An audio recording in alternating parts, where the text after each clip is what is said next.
133 करोड़ इंसानों, जिंदगी से बेगानों, सिर्फ हुक्मरानों ने हक तुम्हारा छीना है। खाक ऐसे जीने पर यह भी कोई जीना है। बेशऊर भी तुमको बेशऊर कहते हैं, सोचता हो ये नादान कैसे हवा में रहते हैं। 133 करोड़ इंसानों, कब तक ये खामोशी, चलते फिरते जिंदानों, गरीब खवातीन, नौजवानों, किसानों से रोने की सदाएं आती हैं। जब शबाब पर आकर खेत लहलाता है, किसके नैन रोते हैं, कौन मुस्कुराता है। काश तुम भी समझो, काश तुम भी जानो, किस कदर भयानक है जुल्म का ये ढब। देखो रख्स से आतिश व आहन देखते ही जाओगे, होश में ना आओगे। और अनएम्प्लॉयमेंट पर अभी बोला गया नौकरियां दे रहे हैं, तो शायर ने इनके बारे में अच्छा कहा कि फूल शाखों पर खिलने लगे तुम कहो, जाम जिंदों को मिलने लगे तुम कहो, चाक सीनों के सिलने लगे तुम कहो। इस खुली झूठ को, जहन की लूट को मैं नहीं मानता, मैं नहीं जानता। शुक्रिया मैडम। बजट की स्पीच में फाइनेंस मिनिस्टर ने 4 बरादरियों का जिक्र किया। भारत की सबसे बड़ी अक़लियत मुसलमान है, 17 करोड़। मैं हुकूमत से जानना चाहता हूं कि क्या 17 करोड़ मुसलमानों में गरीब नहीं है, नौजवान नहीं है, किसान नहीं है, ख़वातीन नहीं है। वतन अजीज़ में सबसे गरीब मुसलमान है, सबसे ज़्यादा नाखवानगी मुस्लिम ख़वातीन में। AIDS और PLFS का डेटा ये बताता है कि मुसलमानों में सबसे कम असासे हैं और कंजम्पशन लेवल दूसरे मजहबी ग्रुपों के बनिस्बत सबसे कम है।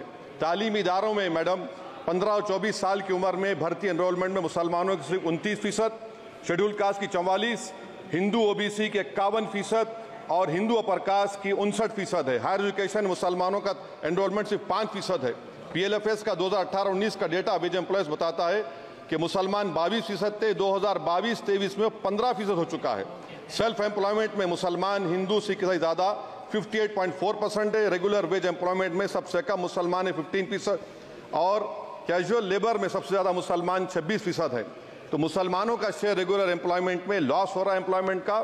मुसलमान नौजवानों को ना रोज़गार मिलता है, ना तालीम के मौक़े, ना हुकूमत उनको कोई तरबियत सहूलत दी जाती है। मैं मोदी हुकूमत को एक मुसलमानों का एक अछूत बना दिया है, ना कोई सियासी नुमाइंदगी है, ना मुल्क की तरक्की में इनका कोई हिस्सा दिया जा रहा है। मैं मैडम माइनॉरिटी वेलफेयर मिनिस्ट्री में 2023-24 में 38% की बजट में कमी कर दी गई, 5,000 से 3,000 करोड़ कर दिया गया। इस साल के बजट में सिर्फ चंद 100 करोड़ का इजाफा किया गया, मगर 23-24 के बजट के लेवल पर पैसे मुख्तसर नहीं किए गए। ये मोदी हुकूमत की बदनीयती और झूठा कमिटमेंट है, झूठा कमिटमेंट अक़लियतों के ताल्लुक से। तालीम के उस अक़लियती स्कॉलरशिप मैडम अक़लियतों के गरीब तलबा और तालिबात को दी रकम में कमी कर दी गई। 2019 में मोदी ने कहा था कि 1 करोड़ स्कॉलरशिप दिए जाएंगे, अब सिर्फ 58 लाख दिए जा रहे हैं। 47% अक़लियती एप्लीकेंट्स को हर साल स्कॉलरशिप से महरूम कर दिया जा रहा है। 10 साल से मैं कह रहा हूं कि डिमांड ड्रिवन करो। डिमांड ड्रिवन के लिए सिर्फ 3,000 करोड़ की जरूरत है, मगर ये हुकूमत सच्चाई को और ईमानदारी से काम नहीं कर रही है। 2007 और 8 से माइनॉरिटी स्कॉलरशिप का नंबर इजाफा नहीं हुआ है। Pre matric scholarship madam Kundu committee ने कहा कि मुसलमानों में drop out rate primary level पर होता है, तो हुकूमत ने 9th क्लास से प्री मैट्रिक स्कॉलरशिप पैसे दे रही है। NDMC की इक्विटी मैडम 800 करोड़ एक मजाक है। PMGAV के में 910 करोड़ दिए गए। सारी दुनिया जानती है कि जहां मुसलमान बसता है गांव में, शहर में, वो अंडर डेवलप एरिया है, और आप मजाक करें ऊंट के मुंह में जीरा देकर। हज में 97 करोड़। हज कमेटी एक रिश्वत का मरकज बन चुका है। प्राइवेट टूर ऑपरेटर्स के एक लाइसेंस के लिए पैसे देना पड़ता है, बिल्डिंग सिलेक्शन के लिए पैसे देना पड़ता है, मीना मुजदलफा में कंपनी के सिलेक्शन के लिए पैसे देना पड़ता है। मैं हुकूमत से मुतालबा करता हूं कि ख़त्म किया जाए और CBI से इंक्वायरी करवाई जाए। मोदी हुकूमत को अक़लियतों, बिल्कुल मुसलमानों से नफरत को ख़त्म करना पड़ेगा। मुसलमानों को उनका दस्तूरी हक मिलना चाहिए। आप कैसे विकसित भारत बनाएंगे अगर 17 करोड़ मुसलमान नफरत करेंगे। मैडम पूरी स्पीच में फाइनेंस मिनिस्टर के बच्चों का जिक्र नहीं है। आज हमारे देश में 66 लाख बच्चे रोज भूखे सोते हैं। 46 मिलियन बच्चे स्टंटेड हैं मेल न्यूट्रिशन की वजह से। 25 मिलियन बच्चे वेस्टेड हैं। मासूम बच्चों की यह बदकिस्मती और बदबख्ती है कि एक शख्स चाय बेचकर वजीर आजम बन गया। LTC long term capital gain tax madam was decreased from 20 to 12.5%. However, the indexation benefit has been removed and won't apply to any property purchased after 2001. This will be detrimental to the growth of real estate, limit household capital formation and impact employment generation in construction sector. This change in LTCG is a quasi-wealth tax on household, particularly the middle class. Internship program madam 5 साल में आप 1 करोड़ लोगों को intern कराएंगे। यानी एक company को 4000 लोगों को ट्रेन करना पड़ेगा। मुझे बताइए क्या ये बड़ी कंपनी का माने क्या है? It is unachievable.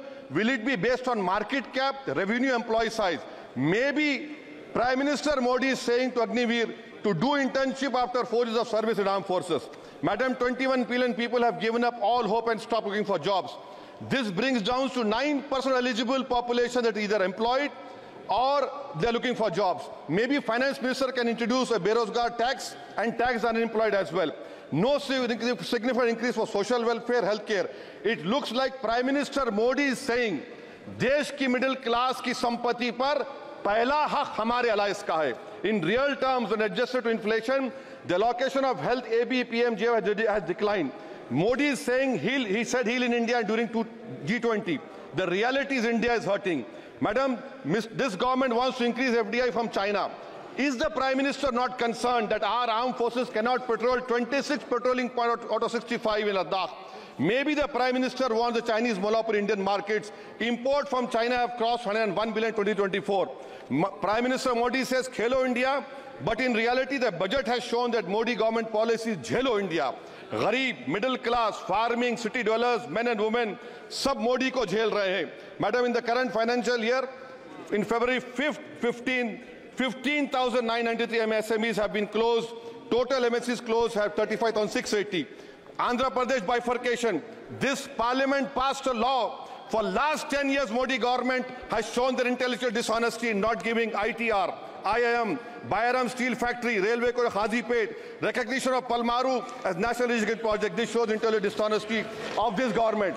Madam, I end my speech by quoting a famous poet, and I'm amending certain verses. 133 crore इंसानों, जिंदगी से बेगानों, सिर्फ हुक्मरानों ने हक तुम्हारा छीना है.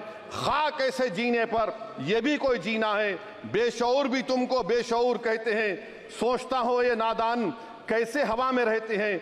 133 करोड़ इंसानों, कब तक ये खामोशी?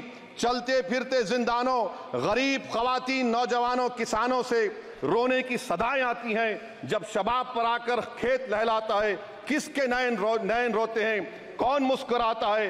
काश तुम भी समझो, काश तुम भी जानो किस कदर भयानक है जुल्म का ये ढब. देखो रख से आतिश व आहन देखते ही जाओगे, होश में ना आओगे. और अनएम्प्लॉयमेंट पर अभी बोला गया नौकरियां दे रहे हैं, तो शायर ने इनके बारे में अच्छा कहा कि फूल शाखों पर खिलने लगे तुम कहो, जाम जिंदों को मिलने लगे तुम कहो, चाक सीनों के सिलने लगे तुम कहो. इस खुली झूठ को, जहन की लूट को मैं नहीं मानता, मैं नहीं जानता. शुक्रिया मैडम.